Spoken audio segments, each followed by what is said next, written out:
उससे पहले इस वीडियो को बनाने में मुझे बहुत मेहनत लगती है और इस मेहनत के लिए वीडियो को आप एक छोटा सा लाइक जरूर कर दीजिए। फटाफट से ले चलते हैं आपको हमारी आज की सबसे पहली और बड़ी खबर की तरफ। पीएम मोदी ने की मन की बात, जाने लॉकडाउन 5 में हो रही हैं क्या क्या बदलाव। प्रधानमंत्री नरेंद्र मोदी ने मन की बात रेडियो कार्यक्रम के 65वें भाग में एक बार फिर से देशवासियों को संबोधित किया। उन्होंने संबोधन की शुरुआत करते हुए कहा कि पिछली बार जब मैंने आपसे मन की बात की थी तब यात्री ट्रेनें बंद थीं, बसें बंद थीं, हवाई सेवा बंद थी। इस बार बहुत कुछ खुल चुका है। श्रमिक स्पेशल ट्रेन चल रही हैं, अन्य स्पेशल ट्रेनें भी शुरू हो गई हैं। तमाम सावधानियों के साथ हवाई जहाज उड़ने लगे हैं। धीरे धीरे उद्योग भी चलना शुरू हुआ है, यानी अर्थव्यवस्था का एक बड़ा हिस्सा अब चल पड़ा है, खुल गया है। ऐसे में हमें और ज्यादा सतर्क रहने की आवश्यकता है। बता दें, प्रधानमंत्री मोदी ने महामारी को रोकने के लिए 24 मार्च को लॉकडाउन की घोषणा की थी। पहले ये 21 दिनों के लिए था, उसके बाद इसे अलग अलग चरणों में 31 मई तक बढ़ाया गया। कल 1 जून से देश भर में लागू होंगे ये 5 नियम। दोस्तों, लॉकडाउन 5 की शुरुआत हो चुकी है और ऐसे में आने वाले जून महीने से आपके जीवन में बहुत कुछ बदलने जा रहा है। सबसे पहले तो 1 जून से रेल मंत्रालय ने 200 ट्रेनों को चलाने की घोषणा कर दी है। इन ट्रेनों के लिए रिजर्वेशन भी शुरू हो गए हैं और देश भर में राशन कार्ड के लिए 1 जून से वन नेशन वन कार्ड की योजना पूरी तरह से लागू हो जाएगी। इस स्कीम का यह फायदा है कि राशन कार्ड किसी भी राज्य में बना हो, उसका राशन खरीदने के लिए उपयोग दूसरे राज्य में भी हो सकता है। वहीं low budget airline company Go Air भी 1 जून से अपनी उड़ानों को शुरू करने जा रही है और केंद्र सरकार ने लॉकडाउन के कारण इनकम टैक्स रिटर्न दाखिल करने की तारीख आगे बढ़ा दी है। Central board of direct taxes ने एक फॉर्म में बड़ा बदलाव किया है और यह नया फॉर्म 1 जून से प्रभावी होगा। तेल कंपनियां हर महीने की पहली तारीख को गैस सिलेंडर की कीमतों में बदलाव करती हैं। ऐसे में इस बार भी यह बदलाव होगा। हो सकता है कि इस बार गैस सिलेंडर की कीमत कम हो जाए।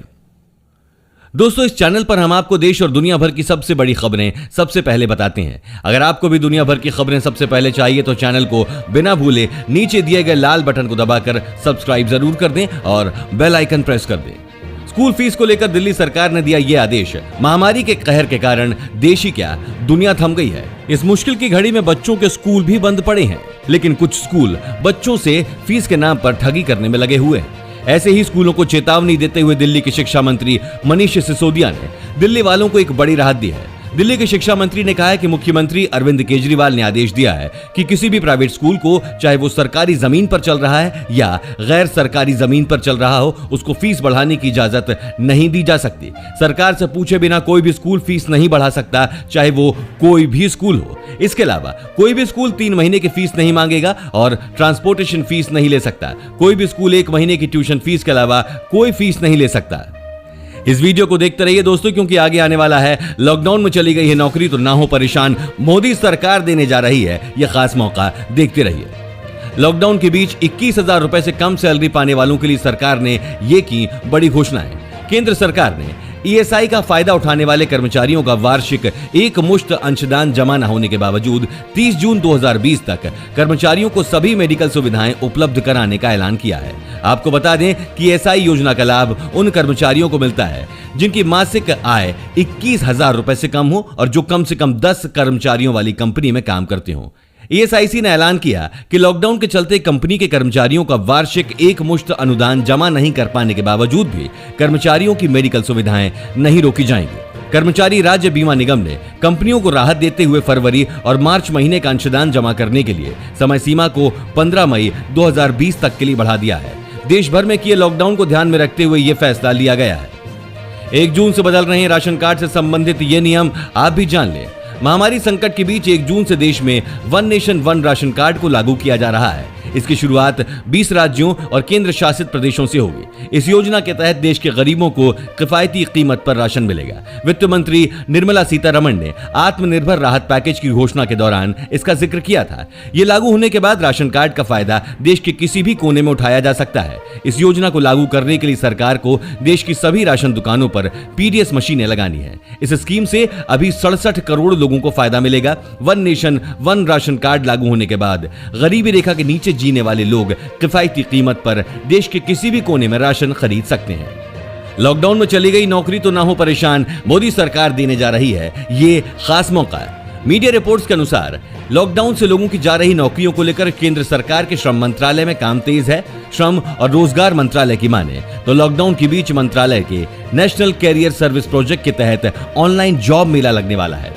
रिपोर्ट के अनुसार नौकरी खो देने वाले लोगों के लिए 76 ऑनलाइन जॉब मेले लगाए जाएंगे। एनसीएस के तहत देश में अब तक 73 लाख लोगों को नौकरी दी जा चुकी है। इसके अलावा लाखों ऐसे लोग हैं जिनके टैलेंट को निखार कर उन्हें एक सही दिशा दी गई है।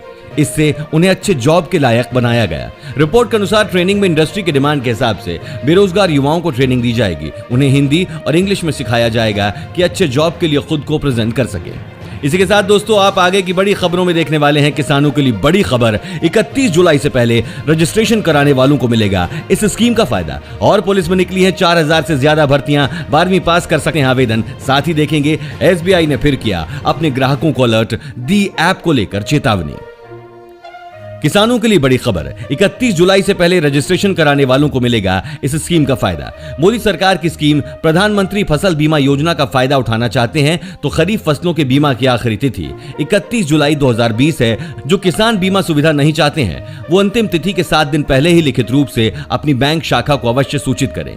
गैर ऋणी किसान सीएससी बैंक एजेंट अथवा बीमा पोर्टल पर फसल बीमा स्वयं कर सकते हैं। आपको बता दें कि प्रधानमंत्री फसल बीमा योजना के जरिए बेमौसम बारिश या जरूरत से ज्यादा बारिश से फसल को होने वाले नुकसान की भरपाई की जाती है। मौसम में अचानक बदलाव या फिर मानसून के दौरान कई किसानों की मेहनत की कमाई पल भर में बर्बाद हो जाती है। किसानों की इसी समस्या को देखते हुए केंद्र सरकार ने इसे 13 जनवरी 2016 को शुरू किया था। कृषि मंत्री का कहना है कि इस योजना के अंतर्गत ओले पड़ना, जमीन धंसना, जल भराव, बादल फटना और प्राकृतिक आग से नुकसान पर भुगतान दिया जाता है। आपको बता दें कि प्राकृतिक आपदा में फसलों को नुकसान पहुंचने पर केंद्र सरकार ने किसानों को उसकी भरपाई के लिए फरवरी 2016 में प्रधानमंत्री फसल बीमा योजना की शुरुआत की थी। दोस्तों वहीं अब लॉकडाउन 30 जून तक बढ़ गया है देश भर में लॉकडाउन। जी हां दोस्तों, महामारी से निपटने के लिए देश में एक बार फिर से लॉकडाउन लागू कर दिया गया है। लॉकडाउन 5.0 की गाइडलाइन सरकार ने जारी कर दी है। कंटेनमेंट जोन के बाहर सरकार की ओर से कई छूट दी गई हैं। गाइडलाइंस के मुताबिक लॉकडाउन 3 फेज में खुलेगा। सरकार ने पहले फेज के तहत 8 जून से धार्मिक स्थल, होटल, सैलून और रेस्टोरेंट खोलने की इजाजत दे दी है। हालांकि सरकार ने शर्तों के साथ खोलने की अनुमति दी है। नए निर्देशों के मुताबिक रात का कर्फ्यू जारी रहेगा। जो जरूरी चीजें हैं उनके लिए कोई कर्फ्यू नहीं रहेगा। रात को 9 बजे से सुबह 5 बजे तक अब नाइट कर्फ्यू रहेगा। अभी तक ये शाम 7 से सुबह 7 तक था। स्कूल, कॉलेज और शैक्षणिक संस्थान खोले जाने पर फैसला सरकार बाद में लेगी। मंदिर, मस्जिद, गुरुद्वारा और चर्च खोल दिए जाएंगे। शानदार दोस्तों, आज मैं आपके साथ इस बोरिंग लॉकडाउन में एक हैक शेयर करने वाला हूं। इससे आप 5000 रुपए रोजाना इनकम कमा सकते हैं। यह है बिनोमो ऑनेस्ट ट्रेडिंग एप्लीकेशन। ये प्ले स्टोर और एप्पल स्टोर पर अवेलेबल है। इसका मतलब है 100% लीगल है। इसमें आपको डिफरेंट कंपनीज के स्टॉक जैसे गूगल और अमेजन के स्टॉक्स पर इन्वेस्ट करना होता है। करना कुछ नहीं है, सिर्फ आपको अंदाजा लगाना होता है कि टाइम के हिसाब से ग्राफ ऊपर जाएगा या नीचे। और अगर आपका लगाया हुआ अंदाजा सही रहता है तो आप 86% तक प्रॉफिट कमा सकते हैं। जैसे कि मैंने 3500 रुपए लगाकर अंदाजा लगाया कि ग्राफ ऊपर जाएगा। इसको आप सिर्फ 400 रुपए से स्टार्ट कर सकते हैं। ये देखिए दोस्तों, थोड़ी ही देर में मेरे इन्वेस्ट किए हुए पैसे करीबन डबल हो गए। लेकिन इसमें हर बार प्रॉफिट होना जरूरी नहीं है, कई बार लॉस भी हो सकता है। जैसा कि आप देख सकते हैं कि ट्रेड करने से पहले और ट्रेड करने के बाद अमाउंट में कितना डिफरेंस आ चुका है। इसमें जीते हुए अमाउंट को आसानी से बैंक अकाउंट और पेटीएम में भेज सकते हैं, वो भी सिर्फ 24 घंटे के अंदर। अगर आप हमारे दिए गए प्रोमो कोड का यूज करते हैं तो आपको मिलेंगे आपके डिपॉजिट के डबल, मतलब 10 के 20। और अगर आप नीचे दी गई डिस्क्रिप्शन लिंक से इसको डाउनलोड करते हैं तो आपको मिलेंगे 60,000 रुपए ट्रेडिंग सीखने के लिए आपके डेमो अकाउंट में। तो जल्दी से डिस्क्रिप्शन लिंक से डाउनलोड कीजिए। 10 की जगह अब 11 अंकों का होगा आपका मोबाइल नंबर। जानिए कैसे। 10 अंकों का मोबाइल नंबर अब 11 अंकों का हो सकता है। Telecom regulatory authority of India यानी ट्राई ने ऐसी सिफारिश की है। ट्राई के मुताबिक 10 अंकों वाले मोबाइल नंबर को 11 अंकों वाले मोबाइल नंबर से बदलने पर देश में ज्यादा नंबर उपलब्ध होंगे।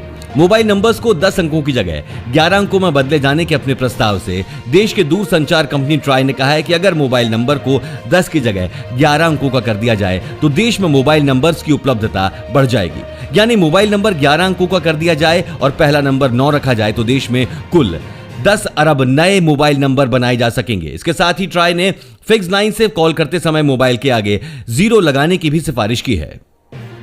इसी बीच लॉन्च हो रहा है Jio phone 3 online booking, specifications, features और कीमत जाने। जियो फोन्स को उनके सस्ते दाम और अच्छी बैटरी की वजह से ज्यादा लोकप्रियता हासिल हुई थी।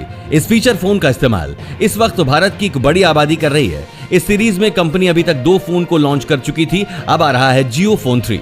मीडिया में आई बहुत सारी रिपोर्ट्स के मुताबिक जियो फोन 3 को मई-जून 2020 में लॉन्च किया जाना। अभी तक इस फोन में किस ओएस यानी ऑपरेटिंग सिस्टम का इस्तेमाल किया जाएगा इसके बारे में कोई जानकारी नहीं है। ऐसे में इस फोन में कंपनी 5 मेगापिक्सल और 2 मेगापिक्सल का डुअल कैमरा सेटअप दे सकती है। इसके अलावा इस फोन में कंपनी 2800 mAh की बैटरी दे सकती है। वहीं कनेक्टिविटी के लिए फोन में कंपनी वाईफाई, ब्लूटूथ और जीपीएस जैसे बहुत सारे फीचर्स को भी शामिल कर सकती है। ऐसे में इस फोन को कंपनी करीब 4500 रुपए की कीमत में लॉन्च कर सकती है।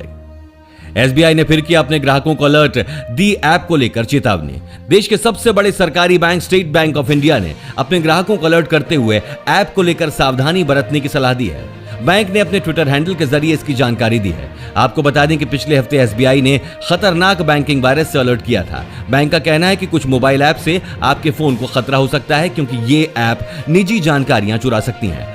बैंक ने कहा है कि अपने मोबाइल फोन में हमेशा ऑथोराइज जगह से ही ऐप डाउनलोड करें, यानी गूगल प्ले स्टोर और एप्पल स्टोर से ही ऐप डाउनलोड करनी चाहिए। किसी भी ऐप में अपने डेबिट और क्रेडिट कार्ड की डिटेल सेव ना करें। लॉकडाउन के दौरान फ्रॉड करने वाले भी पहले के मुकाबले ज्यादा एक्टिव हो गए हैं। यूजर्स को किसी अनजान लिंक पर क्लिक ना करने और केवल प्ले स्टोर या ऐप स्टोर से ही ऐप्स डाउनलोड करने की सलाह दी गई है। पुलिस में निकली हैं 4000 से ज्यादा भर्तियां। अगर आप भी पुलिस की नौकरी करना चाहते हैं तो आपके लिए है शानदार मौका। अगर आप 12वीं पास हैं तो उस पद के लिए अप्लाई कर सकते हैं। खास बात यह है कि पदों की संख्या हजारों में है, जिससे सिलेक्शन के चांसेस भी बढ़ जाते हैं। इसके लिए आवेदन की अंतिम तारीख 22 जून है। योग्य व इच्छुक उम्मीदवार नीचे दी गई जानकारी के आधार पर तय समय से पहले आवेदन कर सकते हैं। कर्नाटका स्टेट पुलिस रिक्रूटमेंट 2020 के तहत पुलिस कांस्टेबल्स पद के लिए 2565 भर्तियां निकाली गई हैं और पुलिस कांस्टेबल सशस्त्र के पदों के लिए 1449 भर्तियां निकाली गई हैं। उम्मीदवार की आयु 19 साल से 25 साल के बीच होनी चाहिए। चुने गए उम्मीदवारों को 21,400 से 42,000 रुपए प्रति माह के हिसाब से सैलरी मिलेगी। योग्य उम्मीदवार ऑफिशियल वेबसाइट ksp.gov.in पर जाकर ऑनलाइन आवेदन कर सकते हैं। और इसी के साथ आप आगे देखने वाले हैं दोस्तों, होम क्वारंटाइन किए गए लोग हो जाएं सावधान, घर से बाहर निकले तो भरना पड़ेगा जुर्माना। साथ ही यूपी में राशन कार्ड नहीं है तो सरकार देगी 1000 रुपए की मदद। विस्तार से जानने के लिए बने रहिए। 3 राज्यों से प्रवेश पर रोक, 21,000 से अधिक आवेदन नहीं स्वीकारे। बेंगलुरु में महाराष्ट्र, गुजरात और तमिलनाडु के लोगों का राज्य में प्रवेश पर प्रतिबंध किए जाने के बाद वापस लौटने का निश्चय कर चुके 21,607 लोगों का आवेदन स्वीकार नहीं किया गया। राज्य के मुख्यमंत्री बीएस येदियुरप्पा ने 18 मई को राज्य के अधिकारियों को निर्देश दिया था कि महाराष्ट्र, गुजरात और तमिलनाडु से आने वाले लोगों के अनुरोधों की प्रक्रिया आगे नहीं बढ़ाएं।